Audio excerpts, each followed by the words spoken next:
يا صباح الفل عليكم يا حبايبي او مساء الفل حسب ما بتشوفوا وقت الفيديو. عاملين ايه؟ وحشتوني جدا. يا رب تكونوا بخير. النهارده بقى معانا فيديو كده جديد. باذن ربنا قلت يلا يلا تشاركوني نجهز فطار مع بعض كده، اختلاف كده عن الاكلات.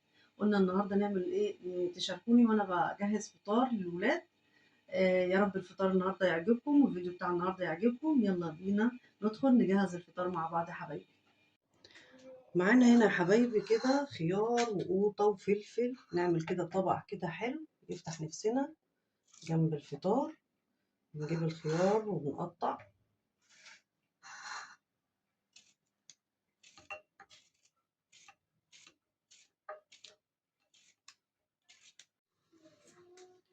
ونقطع الطماطم كده حلقات.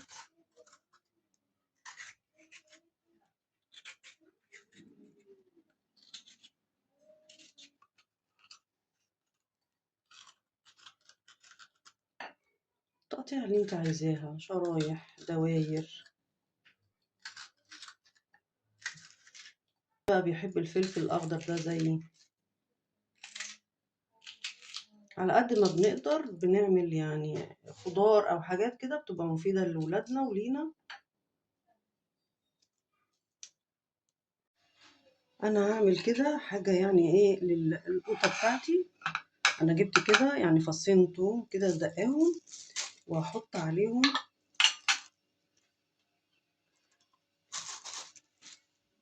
هريسة الشطة طبعا اللي احنا عملناها مع بعض. ناخد كده حتة هريسة كده صغيرة على قد الطماطم اللي احنا عاملينها، وهنحط عليها خل. ونحط عليها نقطتين خل كده، وهنحط عليها كمان ملح، رشة ملح.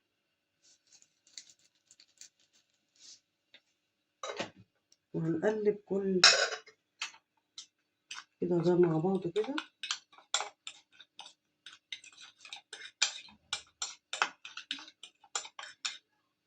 عايزة تحط رشة فلفل اسود، كمون، حب اللي انت عايزاه، بس انا هحط رشة فلفل اسود كده.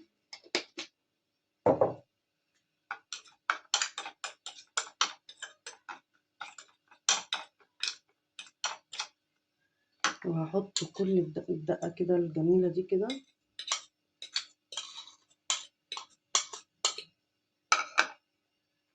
هقلبهم كلهم كده مع بعض وارجعهم الطبق تاني. كمان هنا معانا جبنة، علبة جبنة انا فتحتها. ونحط على قد اللي هياكل دلوقتي.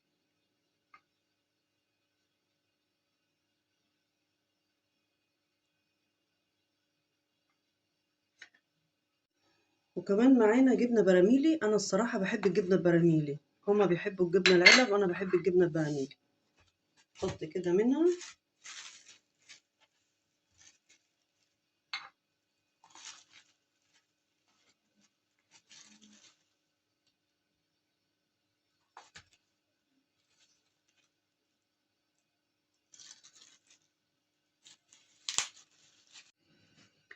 كمان معانا لانشون، الولاد بيحبوه لكن انا الصراحة ماليش فيه. حط لهم كده لانشون.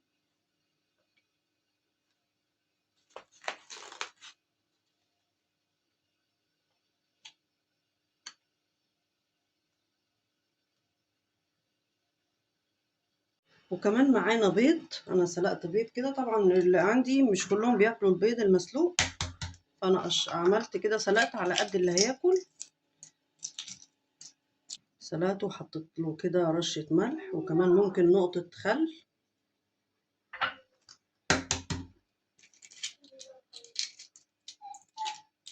القشرة كده بتطلع معانا بكل سهولة.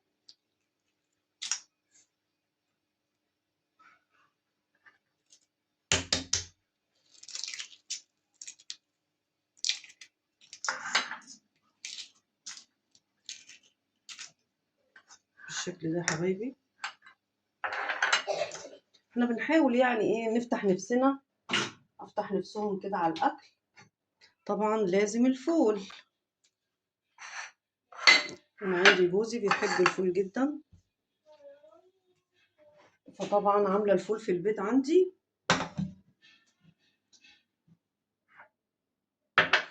انتوا كده شايفين؟ طيب كده شايفين.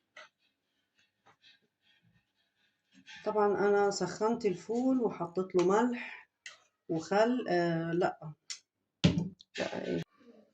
طبعا الفول معايا هنا حطيت له ملح وشطه، عشان احنا هنعمله بالسمنه البلدي، ما بحطش عليه اي تاني اضافات. حطيت ملح وشطه. الفول ده طبعا عاملاه في البيت، احنا بنحب على طول يعني، سواء فطار او صيام بحب اعمل الفول في البيت، بينفع صدقوني.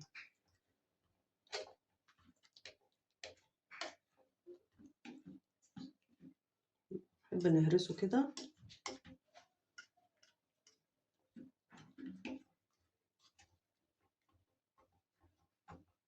بعد كده بقى ايه، نحطه في الطبق التقديم.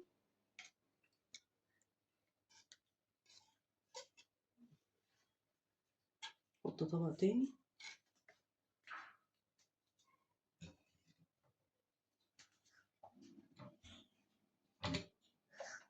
هنحط السمنة كده من على الوش كده مع السخونة بتاعة الفول، هتسيح وهتبقى زي الفل. وبألف هنا يا رب كده. يا رب الفيديو النهاردة يعجبكم. أنا عارفة إن هو فيديو بسيط جدا، بس أنا حبيت إن انتوا تشاركوني معايا وأنا بعمل فطار.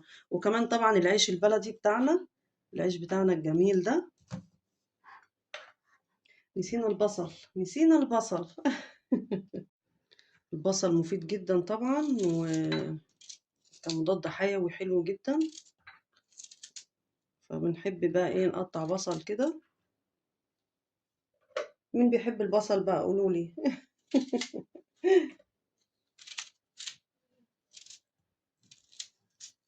حلو كمان لما بيكون بصل صغير، بيبقى حلو مسكر يعني، مش حراق. وطبعا هنحط عليه خل، نحط عليه ليمون، بيبقى حلو جدا. وكده يا حبايبي الفطار بتاعنا النهارده، يا رب كده يعجبكم. طبعا اللي حابب ياكل بيض، اللي حابب ياكل فول، يعني اللي هم عايزينه بياكلوه.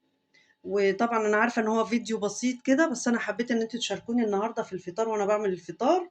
ويا رب كده يعجبكم، وبألف هنا وشفا على اللي هياكل وعلى كمان اللي شافه. ربنا يا رب يفرح قلوبكم كلكم زي ما بتفرحوني بالكومنتات بتاعتكم الجميلة اللي بفرح بيها جدا. وكده يا حبايبي خلصنا الفطار بتاعنا كده النهارده. طبعا هما مستعجلين عايزين يفطروا، فاقفل معاكم الفيديو. يا رب كده الفيديو يعجبكم. وطبعا ان عجبك الفيديو تدوس لايك، واللي ما اشتركتش معانا في القناه تشترك معانا من مطبخ ايمي سمير. وعايزه اقول لكم يعني يا ريت شير لكل اصحابكم عشان كل الوصفات توصل لهم، عشان قناتنا تكبر. واكيد طبعا هتكبر بيكم وبمحبتكم وبمساندتكم معايا وبدعمكم ليا. شكرا جدا يا حبايبي.